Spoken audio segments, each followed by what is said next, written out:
Class का second chapter स्वयं को समझना। इस चैप्टर को 3 भाग में बांटा गया है, जिसमें से हम आज समझेंगे इसका क भाग, मुझे मैं कौन बनाता है। तो चैप्टर शुरू करने से पहले सबसे पहले हमें जो पता होना चाहिए वो ये है कि स्वयं क्या है। स्वयं का अर्थ है यह अनुभव करना कि मैं कौन हूँ और कौन सी बातें हैं जो मुझे दूसरों से अलग बनाती है। इस कॉन्सेप्ट को अच्छे से समझने के लिए आपके लिए एक्टिविटी है। इसमें आपको मैं से शुरू होने वाले 10 वाक्यों को पूरा करना है। इस एक्टिविटी के आंसर में आपका जवाब हो सकता है मैं स्मार्ट हूँ, इंटेलिजेंट हूँ, मैं एक लड़की हूँ, या हार्डवर्किंग हूँ, या मैं इंडियन हूँ, या मैं गुस्से वाले स्वभाव की हूँ, या मैं शाय हूँ, या मैं पतली लंबी हूँ या फ़नी हूँ, या मैं टीचर हूँ, या मैं अपने परिवार का सदस्य हूँ, या मैं हिंदू हूँ, मुस्लिम हूँ, सिख हूँ, ईसाई हूँ, या मैं गुजराती हूँ, राजस्थानी हूँ, पंजाबी हूँ, या मैं अपने मम्मी पापा का बेटा या बेटी हूँ। इस एक्टिविटी से हमें पता चला कि हम अपने स्वयं की पहचान हमारी शारीरिक क्षमता, हमारी भावनाओं और अनुभूतियों, हमारी मानसिक क्षमताओं या अन्य व्यक्तियों से हमारे संबंध के आधार पर हम अपने स्वयं को पहचानते हैं। हमारा नेक्स्ट टॉपिक है स्वयं के आयाम। हम अपने आप को 2 तरह से समझते हैं। या तो हम व्यक्तिगत आयाम मतलब हमारी पर्सनल, हमारी व्यक्तिगत विशेषताओं के आधार पर अपने आप को समझते हैं जो सिर्फ हमसे जुड़ी है। जैसे हमारी शारीरिक क्षमताएं कि हम लंबे हैं या पतले हैं, फिट हैं या शारीरिक रूप से एक्टिव हैं, ये हमारी शारीरिक विशेषता हैं। हमारे व्यवहार के आधार पर जैसे हम फ्रेंडली हैं, हेल्पफुल हैं, या हमारी मानसिक क्षमताओं के आधार पर कि हम इंटेलिजेंट हैं या किसी भी चीज़ को जल्दी सीख लेते हैं या देर से सीखते हैं, या हम जिज्ञासु हैं, या हमारी भावनाओं के आधार पर कि मैं शाय स्वभाव की हूँ, मतलब मैं शर्मीले स्वभाव की हूँ, या मैं इमोशनल हूँ, या मैं परानुभूति का भाव रखती हूँ, एम्पैथी का भाव रखती हूँ। तो इन सब के आधार पर जब हम अपने आप को समझते हैं तो वो है व्यक्तिगत आयाम।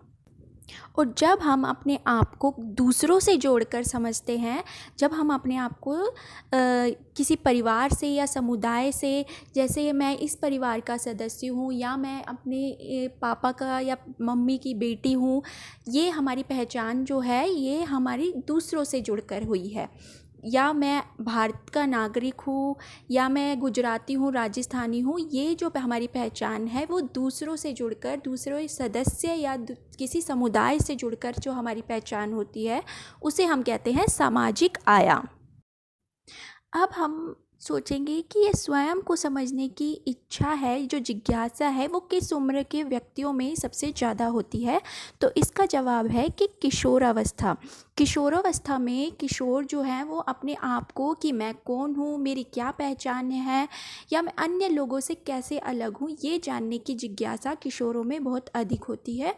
इसका कारण ये है कि वो समाज में अपनी अलग पहचान बनाना चाहते हैं ताकि लोग उसे उनकी अलग पहचान से समझ सके, उन्हें सम्मान दे और उनके अलग व्यक्तित्व को पहचान सके। अब हम स्वयं से जुड़े हुए 2 महत्वपूर्ण शब्दों को समझ लेते हैं।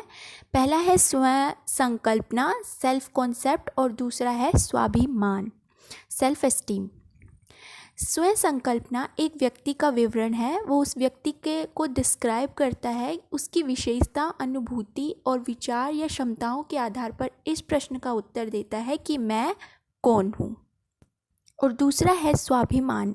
स्वाभिमान स्वयं संकल्पना का महत्वपूर्ण पक्ष है। यह मानकों या विश्वास से संबंधित है जो हम स्वयं के लिए तय करते हैं, और इन मानकों के आधार पर हम अपने बारे में क्या सोचते हैं वह हमारा स्वाभिमान कहलाता है।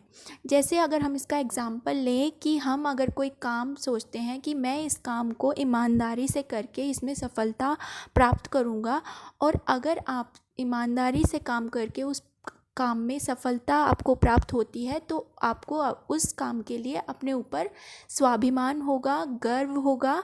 पर अगर आप उस काम में सफल हो गए पर आपने उसमें कोई ईमानदारी से उस काम को नहीं किया तो आपको अपने ऊपर निराशा होगी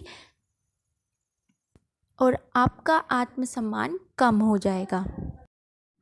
अब हम नेक्स्ट जो हमारा टॉपिक है पहचान, उसे समझेंगे। इसे समझने से पहले हम एक एक्टिविटी करते हैं जिसमें दिए गए क्वेश्चंस के आपको आंसर सोचने हैं। तो पहला जो क्वेश्चन है, क्या आप वही व्यक्ति हैं जो 5 साल पहले थे? क्या आप शारीरिक रूप से वैसे ही हैं जैसे 5 साल पहले थे? क्या आपके शरीर में कोई बदलाव आया है? क्या आप उतने ही लोगों को जानते हैं जितने 5 साल पहले जानते थे?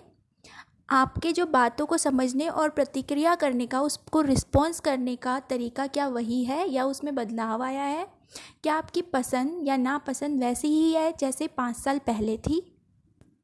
आपके आंसर में हो सकता है कि आपके शरीर में कुछ बदलाव आए हों या आपके सोचने और समझने की या प्रतिक्रिया, बातों पर प्रतिक्रिया रिस्पॉन्स करने के तरीके में या आपकी पसंद नापसंद में कुछ बदलाव आए हों, ऐसा संभव।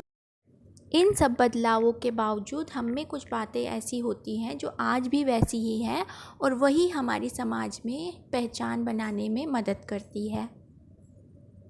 अब है पहचान के प्रकार। पहचान 2 तरह की होती है, व्यक्तिगत पहचान या पर्सनल आइडेंटिटी या सामाजिक पहचान, सोशल आइडेंटिटी। व्यक्तिगत पहचान, यह पहचान हमें दूसरों से अलग बनाती है, जैसे कि हमारे विचार, हमारी पसंद नापसंद, हमारी मान्यताएं, हमारे अनुभव, एक्सपीरियंस और हमारा व्यवहार, ये सब हमें दूसरों से अलग बनाती है। और दूसरा है सामाजिक पहचान। यह पहचान हमें दूसरों से जोड़ती है और उसके उदाहरण है हमारा व्यवसाय, हमारा धर्म, हमारी संस्कृति, भाषा, रहन सहन। ये सभी जो हमें पहचान मिलती है ये हमें समाज में आपस में जोड़ के रखती है। अब आप सोचेंगे स्वयं और पहचान में अंतर क्या है? तो स्वयं एक व्यक्ति, एक इंडिविजुअल के रूप में आप अपने बारे में क्या महसूस करते हैं, क्या अनुभव करते हैं या क्या सोचते हैं, यह स्वयं कहलाता है।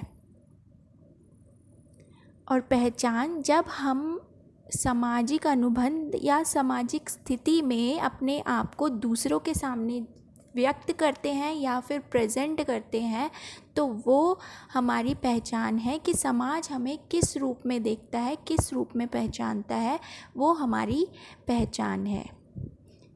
आशा करती हूँ कि ये वीडियो आपको समझ में आई होगी। तो इसके साथ हम आज का ये चैप्टर ख़त्म करते हैं। आपका धन्यवाद।